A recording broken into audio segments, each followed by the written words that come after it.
Hey guys, welcome back to the BuzWeaver channel. We have some breaking news, of course. The U.S. has now launched strikes against Iran. We're getting breaking news as of this very recording. As you can see here, everything's going to be up to date, so I want to bring you up on everything that's happening. We're going to be moving through the material rather quickly, but that's because I want you guys to get the full scope within a digestible amount of information. So, market analysis react to U.S.-Israeli strikes on Iran. This is from Reuters. As you can see here, the distribution is across the board, left, center, and right here from Ground News. Lots of stories, as you can see here, that we could have chosen from. So I try to pick the ones that we're going to best highlight what we have or what we're experiencing now. So, February the 28th, the United States and Israel launched strikes on Iran on Saturday, targeting its leadership and plunging the Middle East into a new conflict that President Trump said would end a security threat and give Iranians a chance to topple their rulers. Now, the part about security threat is going to be very important as we move forward. You'll see and understand why. The strikes put nearby oil production Gulf Arab countries on edge, as we'll also learn, as fears of escalations grew, and Tehran responded by launching missiles towards Israel. So they're launching missiles towards Israel. I believe this was the military, this was the smoke rises from reported Iranian missile attacks following a strike on the United States Israeli against Iran. So this is just a general one. I thought it was going to be the one, the base there, the Navy base there in Bahrain, which I thought that was, but it doesn't say here that it is specifically. But we're going to move on now. And as we said earlier about the leaders in that region from the AP, world leaders react cautiously to U.S. and Israel strikes on Iran as fears grow of wide war. Now, of course, we'll get into the whole War Powers Act, Article 2, but this is what we have here from the AP. How long will it last? Will it grow? Will it mean what will it mean to the U.S. and to the global security overall? Those questions echoed across the Middle East and the planet Saturday as world leaders reacted warily to U.S. and Israel strikes on Iran that showed concerns. Sowed concerns of a broader conflict. So, of course, the media is going to take a little bit of an exaggerated, sensationalized approach to all this. So just be aware of that. If you're watching news, be aware of AI, be aware of a lot of fake stuff going on out there. I try to check and double check what we're covering here right now so you guys will have the best information. Now, from Fox News, did they get him?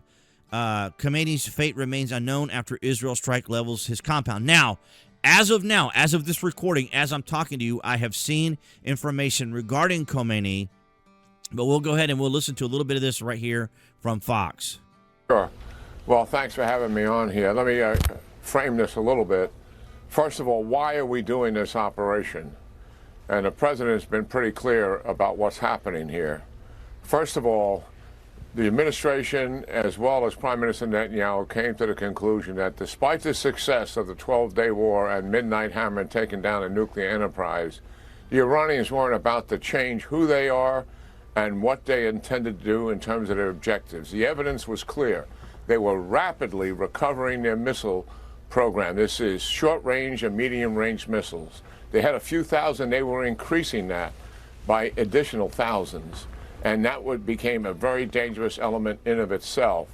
Secondly, they made a decision to recover their nuclear program, but nothing consequential in terms of actions taken, but the intent was there.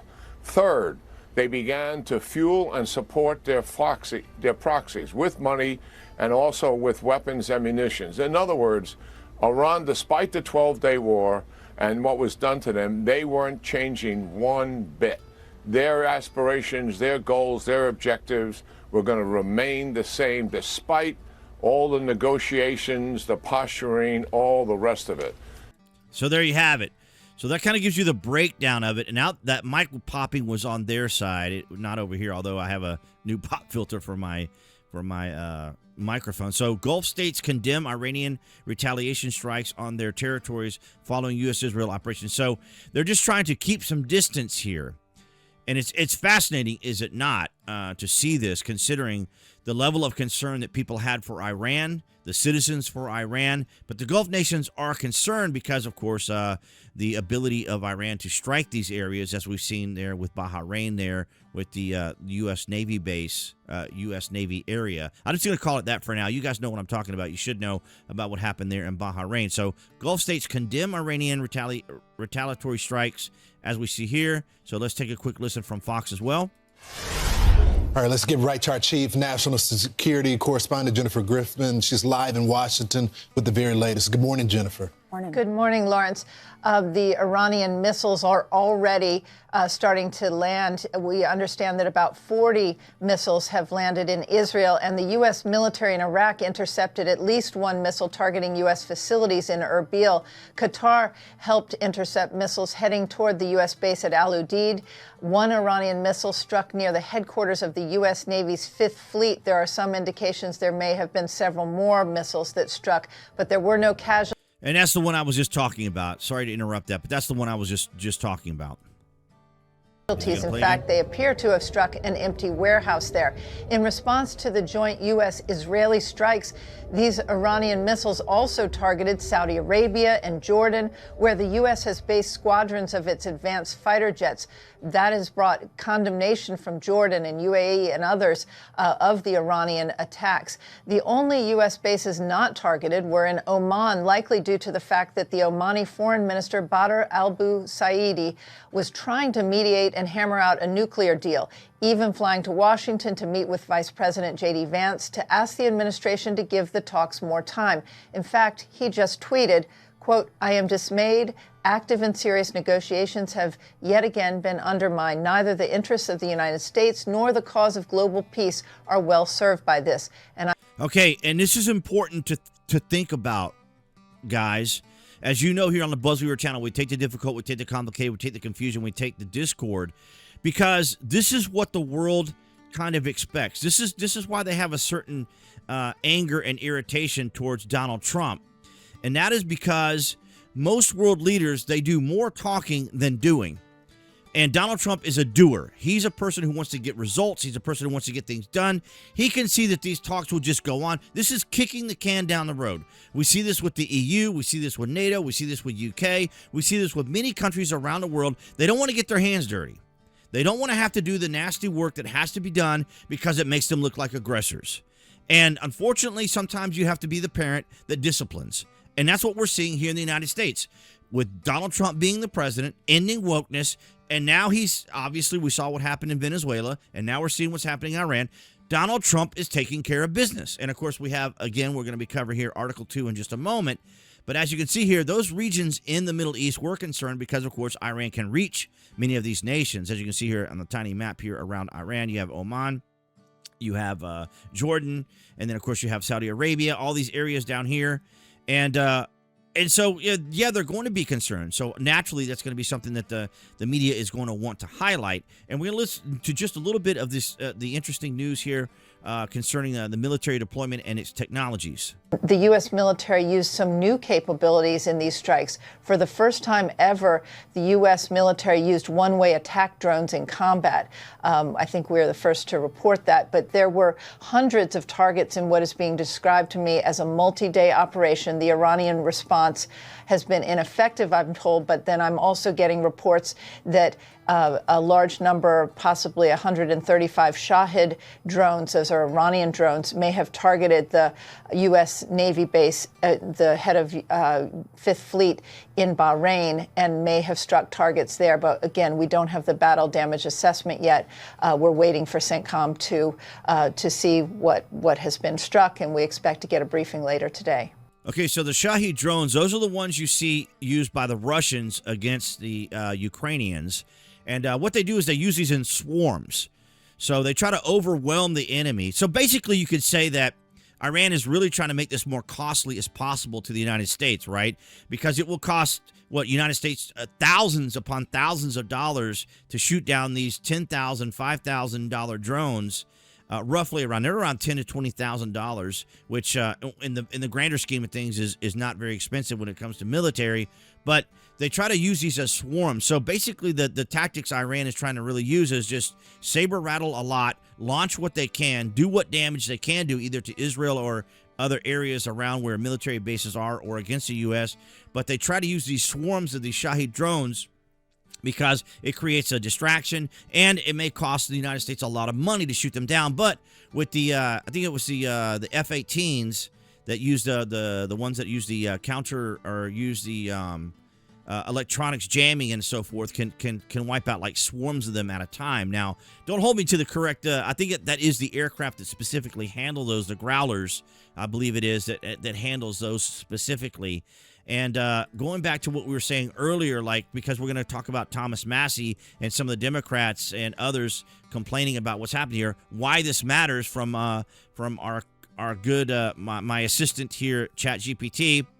If the administration's position holds, presidents can initiate limited or substantial military action without prior congressional approval under Article 2. If the critics' view hold, sustained military operations without congressional authorizations are unconstitutional and subject to the war powers limits. There is no definitive court ruling on the exact scenario, leaving the constitutional boundaries unsettled and politically contested. Now, this is not unusual for these things to happen. The president has obviously, everyone around the world knows what was happening there in the Middle East, what was building up. And, of course, the president is going to be talking to certain individuals within his staff and, of course, Congress and others, because there's Republicans that are in the Congress. So it's not like this is some big mystery that's suddenly happening.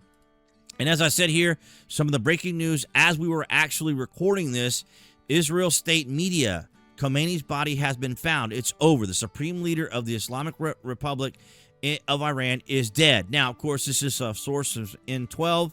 And then, of course, I checked some other sources. And we have here major breaking. This is happening right now as I'm recording this.